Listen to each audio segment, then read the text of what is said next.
There was a sound I will never fully unhear for the rest of my life. My brother went down. Then they ran. And I came around that counter and I held pressure on his shoulder with both hands and I talked to him. I don't even know what I said until the ambulance came 7 minutes later. 7 minutes is a very long time when you're on the floor of your family's store with your brother's blood on your hands. What's up, everyone? Grab a seat. This one hits different.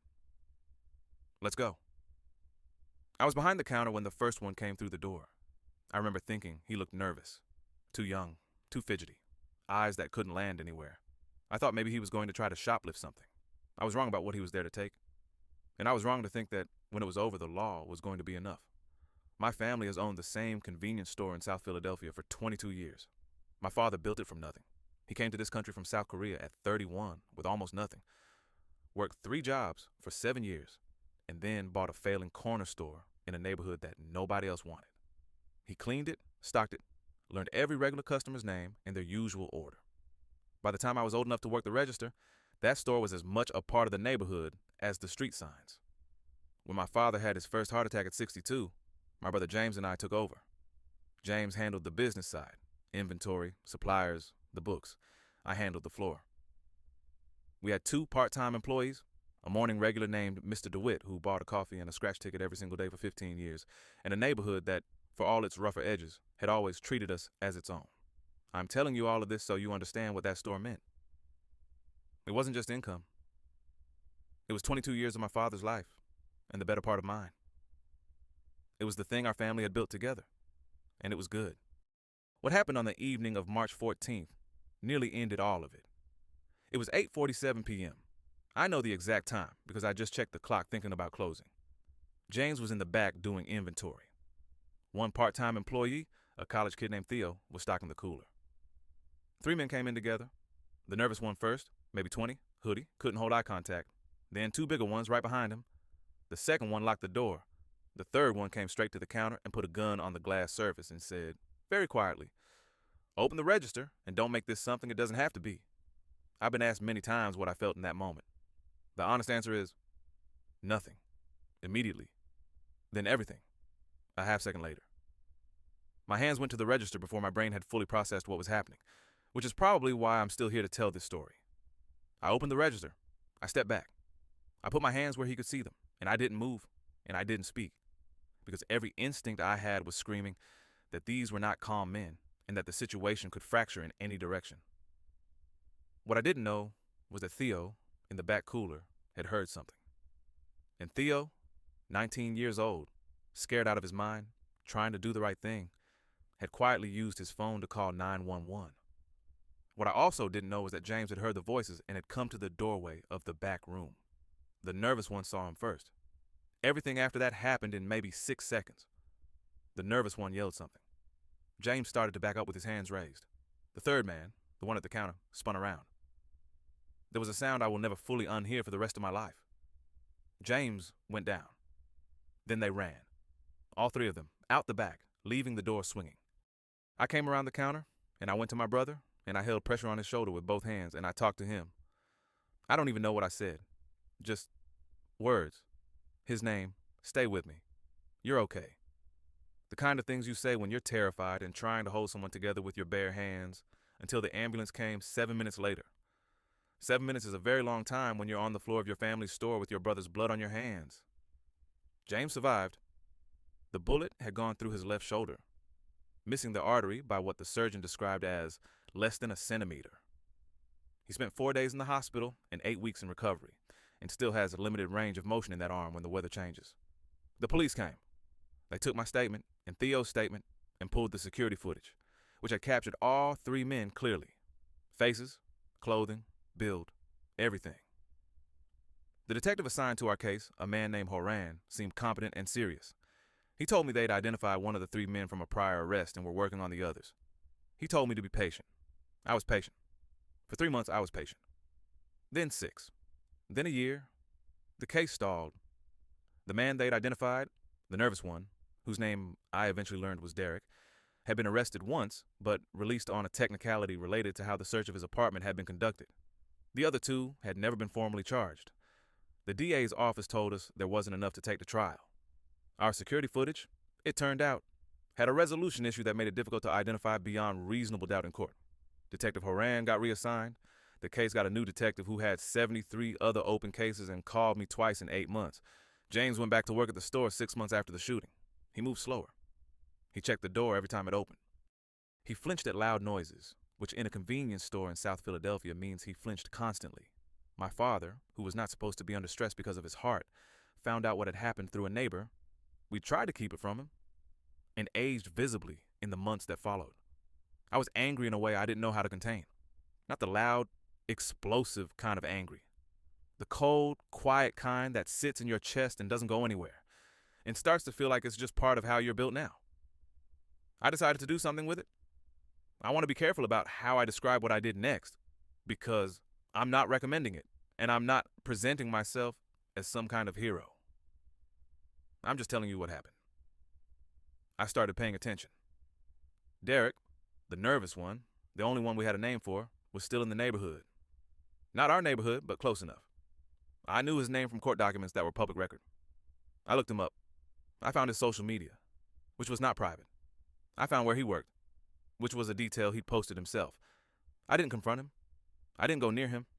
I just watched from a distance, and I started building a file the way I imagined a detective would, or should have. Over the next 18 months, Derek made several mistakes that people who think they've gotten away with something tend to make. He talked, not directly about the robbery, but around it. Vague references on social media, comments to friends that got screenshotted and shared. He associated openly with the same people he'd been associating with before March 14th. And one of those people, a man whose name I eventually learned was Terrence, made the specific mistake of getting into a fight at a bar that ended with a police report and a witness description that matched the second man from my store almost perfectly. I brought everything I had to Detective Horan's replacement, a younger detective named Vasquez who, unlike her predecessor, actually called me back within 24 hours. I brought her the file I'd built, the social media screenshots, the connection to Terrence, a timeline I'd constructed. She looked through it for a long time and then looked up at me and said, "How long did this take you?" I told her. 4 years, on and off. Nights after closing the store, weekends, every spare hour my anger needed somewhere to go. She said, "This is actually useful," which, from a detective, I understood to be high praise. What followed was 6 months of actual investigation, the kind the case should have gotten in the first year. Vasquez worked it. She found the third man through Terrence's network. She built a case that the DA's office determined was, finally, strong enough. All three were arrested on a Thursday morning in November, 4 years and 8 months after they walked into my store. I testified. James testified. Theo, who was now 24 and in his second year of law school, which I found quietly meaningful, testified. The security footage was enhanced by a forensic tech in a way that clarified what the original file had obscured.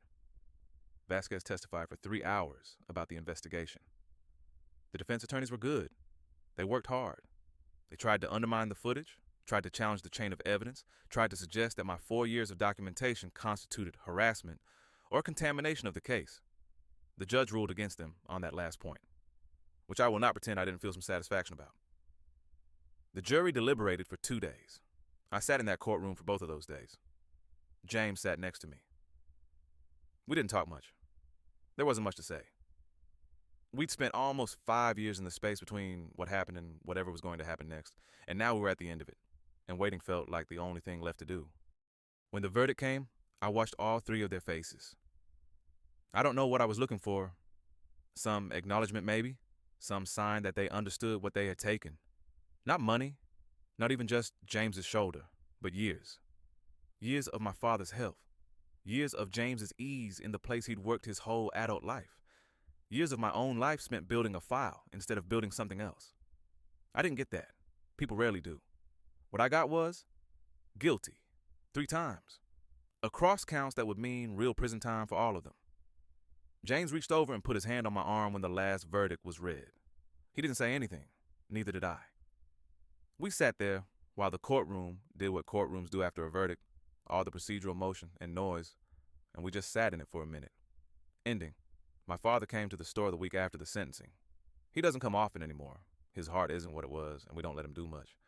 But he came in on a Tuesday morning, same as he had for 22 years, and he stood behind the counter for a while, looking at the place he'd built. He didn't say anything about the trial. My father is not a man who says things directly when an indirect thing will do. What he did was pick up the cloth we keep under the counter for wiping down the glass and spend 10 minutes polishing the display case until it was spotless. Then he put the cloth down and nodded, just once, at nothing in particular, and went and sat in the back and drank a cup of coffee. That was enough. That was exactly enough. James still flinches at the door sometimes. I don't think that's going to fully go away, and I've stopped expecting it to. What did go away, slowly over the years after the verdict, was that cold weight in my chest. The anger that had felt like it was permanently installed, I didn't notice it leaving all at once. I just noticed one day that I was standing behind that counter and someone came in and I watched them the way I used to watch customers, with ordinary attention, not the hypervigilance that had taken root after that night. And I realized something had shifted. People ask me sometimes if the verdict was worth 4 years of building that file, worth all the nights and weekends and hours I gave to it instead of to other things. It's a hard question, and I want to answer it honestly. The verdict didn't give me back the 6 seconds on the floor of my store. It didn't give James back full movement in his shoulder. It didn't give my father back the years that worry took from him. Verdicts don't work that way.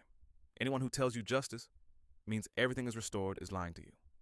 What it gave me was this: the knowledge that I had done everything in my power, that I had not accepted the answer the system first gave me, that I had taken the cold, terrible energy of what happened to my family and I had aimed it at something constructive, methodically, over years, until it produced something real. That store is still there.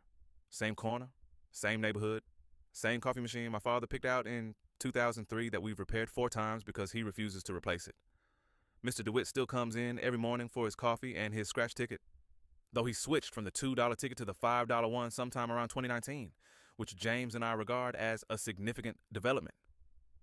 The door opens and I look up, and now, most of the time, almost all of the time, it's just a customer. If you made it to the end of this, thank you. This one took a lot to put into words. The system failed us for almost 5 years. But I want you to take one thing from this story. Documentation is power. Patience is power. Not giving up when the official answer is not enough, that is power. If you're ever in a situation where the system tells you there's nothing more to be done, remember that there is almost always something more to be done. If this story hits you in some way, like subscribe, drop a comment, it genuinely keeps these stories coming. I'll see you in the next one.